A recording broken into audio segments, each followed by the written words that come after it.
আল্লাহ বলেন ফাসআলু আহলা যিকরি ইন কুনতুম লা তা'লামুন, যে বিষয়ে তুমি জানো না, ফাসআলু আহলা যিকরি আয় আহলাল ইলম, ধর্মীয় বিষয় যে বিষয়ে তোমার জানা নাই সে বিষয়ে আহলে ইলম যারা, আহলে কোরআন যারা, আহলে ইলম যারা, আহলে সুন্নাত যারা, যারা কোরআন শিখছে, হাদিস শিখছে, দ্বীন শিখছে, ধর্ম শিখছে, তাদের থেকে জেনে জেনে জেনে জেনে তুমি আমল করো।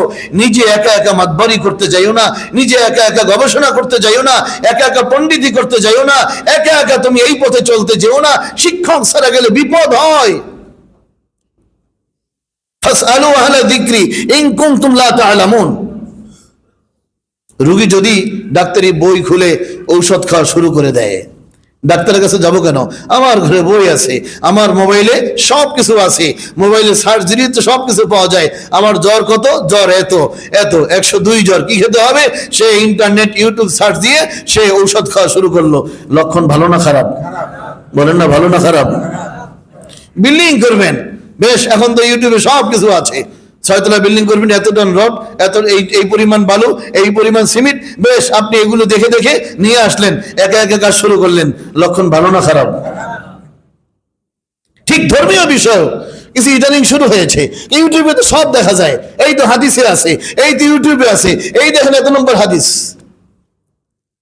যে লোকটা 12টা বছর মাদ্রাসায় পড়ার পরেও এখন একটা মাসআলা বলতে সে হিমশিখায়, চিন্তা করে যেহেতু ধর্মীয় বিষয় আমার আরো গবেষণা করতে হবে, আরো বুঝতে হবে, হিসাব করে বলতে হবে। বেশ, তাদের সামনে রিক্সাওয়ালা, ভ্যানওয়ালা না পারে কোরআন শরীফ পড়তে, না পারে আরবি একটা সহিহ ইবারত পড়তে, আমি বুখারী শরীফে পাইছি, এই দেখেন এত নম্বর পৃষ্ঠা। ওস্তাদ ছাড়া যারা এই সমস্ত কাজ করে, এক তো এরা চরম বেয়াদব হয়, উচ্ছৃঙ্খল হয় এবং গোমরার পথে মানুষকে নিয়ে যায়। ওই যেরকম ডাক্তারি বই দেখে ঔষধ খাওয়া শুরু করছে, রড বালু সিমেন্ট একা একা মিলানো শুরু করছে, ধর্মীয় লাইনে এই সমস্যা ইদানিং শুরু হয়েছে। এবার আসেন হাদিসে জিবরাইল, যেটা বুখারী, মুসলিম, মিশকাত সব কিতাবের মধ্যে আসছে। দ্বীন কিভাবে শিখতে হবে, দ্বীন তার একটা নমুনা আমাদের নবী মুহাম্মদ রাসূলুল্লাহ সাল্লাল্লাহু আলাইহি ওয়াসাল্লাম দেখিয়ে দিয়েছেন যে কিভাবে দ্বীন শিখবে, ধর্ম শিখবে কিভাবে। ইউটিউবে সার্চ দিবে আর বলবে এত নম্বর হাদিস পাইছি, এই দেখেন। হাদিস পাইলেই তো আর আমল করা যাবে না। হাদিসটা একটা ফার্মেসির মতো, সব হাদিস এর মধ্যে আছে। সহিহ হাদিস, হাদিসের মধ্যে আছে নবীজি 11টা বিবাহ করেছেন, সহিহ হাদিস। এখন কি উম্মত কি 11টা বিবাহ করতে পারবে? বলেন না, পারবে? এরকম অনেক বিষয় আছে। এজন্যই কোথাও বলা হয়নি তুমি আহলে হাদিস হও, এটা কোথাও বলা হয়নি, বরং আহলে সুন্নাত হও, সুন্নাতকে ধরো, সুন্নাতকে ধরো। তারাকতু ফিকুম আমরাইন লান তাদিল্লু মা তামাসসাকতুম বিহিমা কিতাবাল্লাহি ওয়া সুন্নাত রাসূলি।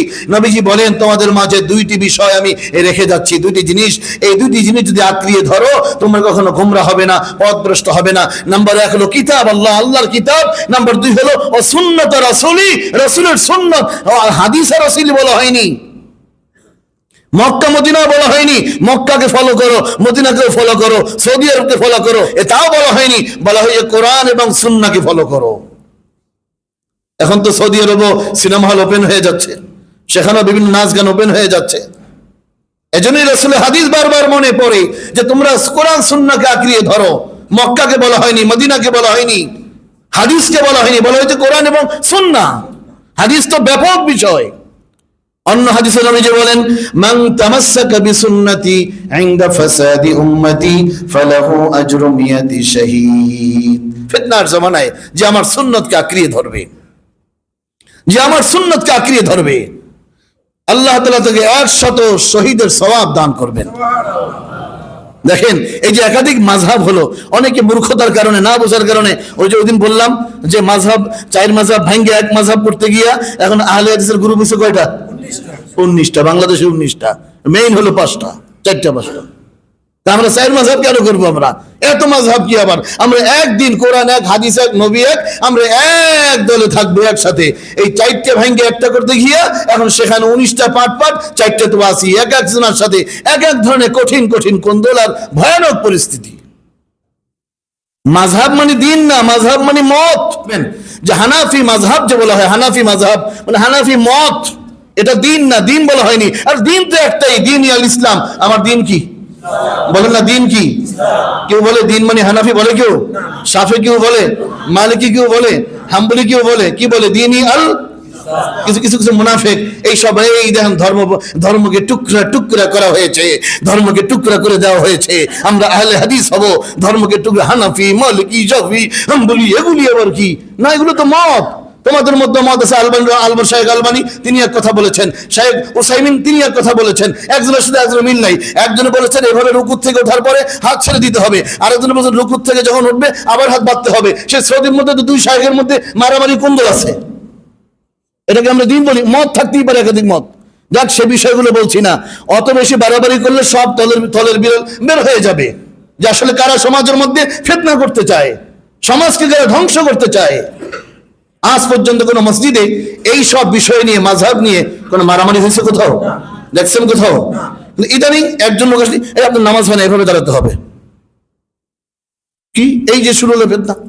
আবার একজনের পাশে বসে একটু ডোজ দেয়, ডোজ, ভাই এই তো আকীদা সহি না, আকীদা সহি না। আকীদা শব্দের অর্থ কি তাও তো বুঝলো, আকীদা সহি না। অমুকখানে এক শায়েখ আছে, চলেন অমুকখানে, এই সেখান থেকে এক বিষ ঢালা হয়, এই শুরু করে দেয় ফিতনা। যাক সে বিষয়ে বাদ, আসুন নবীজির হাদিসগুলোর বিষয়। হানাফি মাযহাব সারা পৃথিবীর মধ্যে হানাফি মতটা বেশি গ্রহণযোগ্য কেন? হানাফি মতটা সারা পৃথিবীতে মক্কাতুল মুকাররমা মদিনাতুল মুনাওয়ারা সহ সারা পৃথিবীর মধ্যে হানাফি অনুসারী বা হানাফি মতটাকে মানুষ অগ্রাধিকার বেশি দিয়েছে কেন? তার কারণ তো আছে। অনেকে এসে বলে মক্কা থেকে জোরে আমিন বলে, মক্কা থেকে আসতে আমিন বলার লোক নাই, হাজার হাজার লক্ষ লক্ষ আছে। কয়েকজন ইমামও আসতে আমিন বলেন, কয়েকজন ইমামও নাবির নিচে হাত বাঁধেন, কিন্তু এ নিয়ে কোনো ঝগড়া নাই। ঝগড়া করি আমরা শুধু নাবির নিচে হাত বাঁধা, এটাও আমল হবে, সহি হবে। উপরে যদি কেউ বাদে আমরা তাকে গায়রে সহি বলবো না, তাকে আমরা খারাপ বলবো না, বা আমাদের কাছে দলিলের ভিত্তিতে এটা মজবুত মনে হয়েছে সেজন্য আমরা এটা বাঁধি, এই তো কথা। আচ্ছা, যারা হজর সফরে গিয়েছেন অনেকে হাত বাঁধে না, সোজা হয়ে দাঁড়িয়ে থাকে, দেখছেন কেউ? কি দেখছেন? আচ্ছা, তাকে কি বলবেন? তাহলে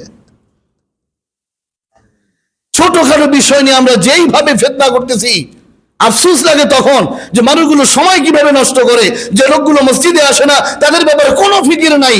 এই নামাজের সময় আমরা মসজিদে আসছি, কত দোকানদার আছে এই রাস্তায়, অন্যদিকে বাদ দেন, এই টিকাটুলি এই রাস্তার মধ্যে দোকানদারি করতেছে। সে মুসলমান, তার বাবা মুসলমান, এরপর নানা মুসলমান, 14 গোষ্ঠী মুসলমান, তার ছেলেও হয়তো বা দেখা যায় কোরআন শরীফ পড়ে মাদ্রাসায় দিছে, সে হোটেল চালাচ্ছে, দোকানদারি করতেছে, নামাজ পড়তেছে না, আছে কি নাই?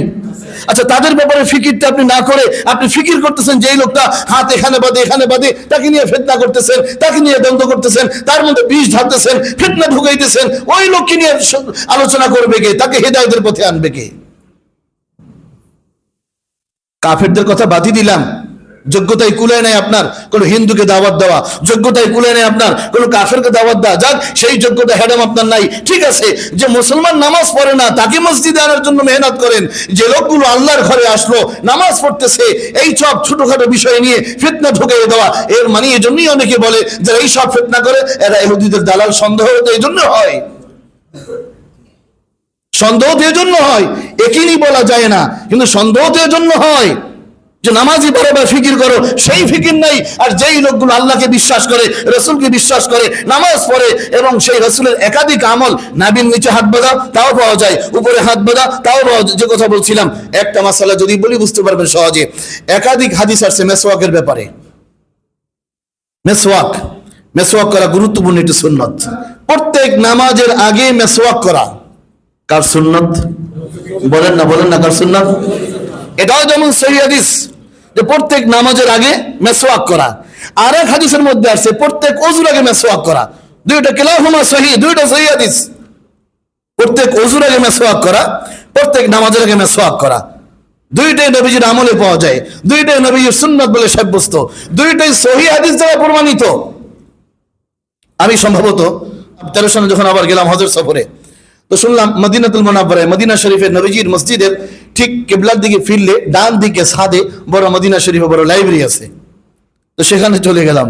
যাক, একদিন মজা পেয়ে যে কদিন ছিলাম দৈনিকই গিয়েছিলাম, একদম মাগরিব থেকে নিয়ে এশা পর্যন্ত ওখানে বিভিন্ন কিতাব, সুবহানাল্লাহ, বিশাল বড় লাইব্রেরি। সেখানে মদিনা শরীফের মসজিদের ছাদের কিবলার দিকে ফিরলে ডান দিকে একদম শেষ মাথায় সবার জন্য উন্মুক্ত, সবার জন্য মুক্ত।